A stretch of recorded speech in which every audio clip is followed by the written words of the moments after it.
Welcome to the 8th chapter of Class 7 Geography. Chapter 8 Human-Environment Interactions, the Tropical and the Subtropical Region. So here is a brief content as to what we will be reading in this chapter. The two major topics that we will be covering in this chapter is related to Amazon and Ganga-Brahmaputra Basin. So as we go ahead, we'll be reading about all of these subtopics. So with no further ado, let's begin.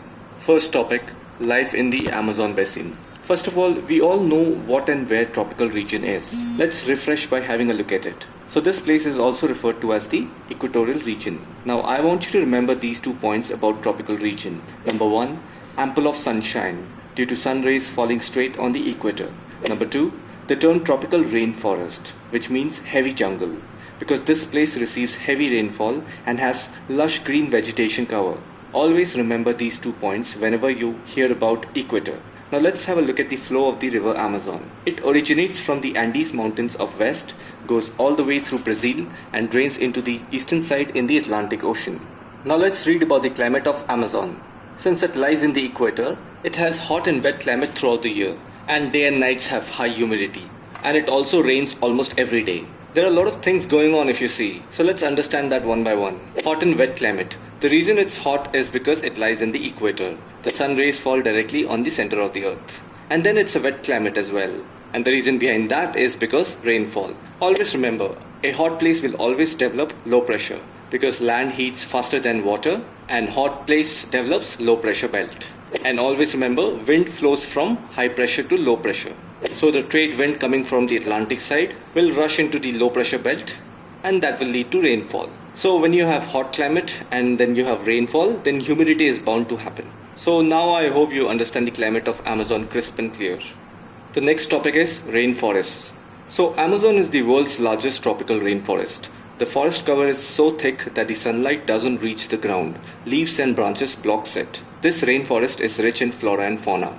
Birds such as toucans, hummingbirds, bird of paradise, they are very common.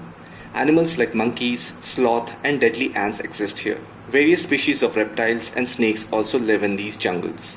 Crocodiles, snakes, pythons, anaconda and boa, you name it, everything is found here. Oh, by the way, the movie Anaconda was shot in Amazon. If you have watched it, you would have a glimpse of what Amazon jungle looks like. And the next topic is people of the rainforests. People grow most of their food in small areas after clearing some trees in the forest. Just remember this, the kind of agriculture people of Amazon follow is called slash and burn cultivation. In India, we have a name for it. It's called jhum cultivation, especially practiced in the regions of northeastern part of India.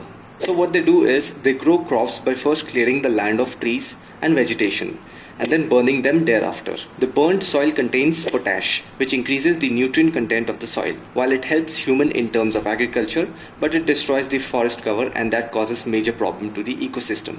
They mainly grow tapioca, pineapple and sweet potatoes. Cash crops like coffee, maize and cocoa are also grown. The rainforest also provides a lot of wood for their houses. There is a Trans-Amazon highway that makes all parts of the rainforest accessible. Aircrafts and helicopter services are also available for reaching various places.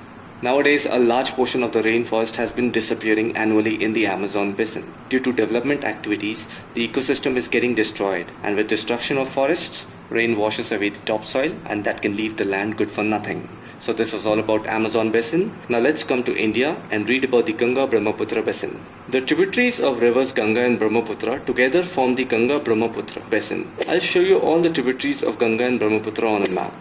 Pause and have a look at it. So both Ganga and Brahmaputra originates from the Himalaya and covers a long journey before it drains in the Bay of Bengal near Sundarban Delta.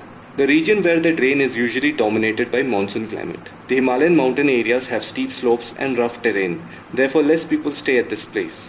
However, the moment these two rivers reaches the plain area, due to fertile soil that it brings along, this plain provides the most suitable land for human settlement.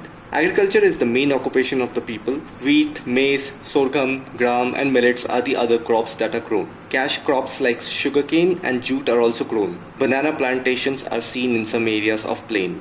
In West Bengal and Assam, tea is grown in plantations. Silk is produced through the cultivation of silkworms in parts of Bihar and Assam. In the mountains and hills, where the slopes are gentle, crops are grown on terraces. In Ganga and Brahmaputra plain, the kind of trees that grow are tropical deciduous, which means the trees that shed their leaves annually. Teak, sal, peepal and thick bamboo trees are found. When we go towards the draining point, there you will find mangrove forest. They look something like this.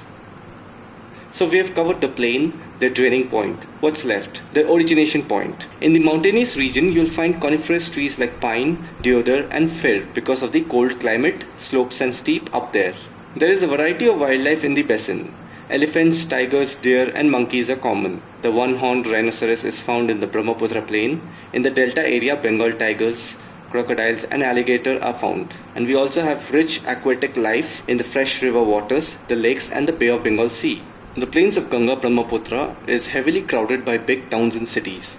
The cities of Allahabad, Kanpur, Varanasi, Lucknow, Patna and Kolkata. They all are located along the river. The wastewater from these towns and industries is also discharged into the rivers. And this increases the pollution of the rivers.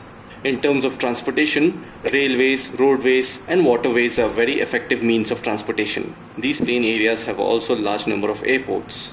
These two river basins have also flourished the tourism industry.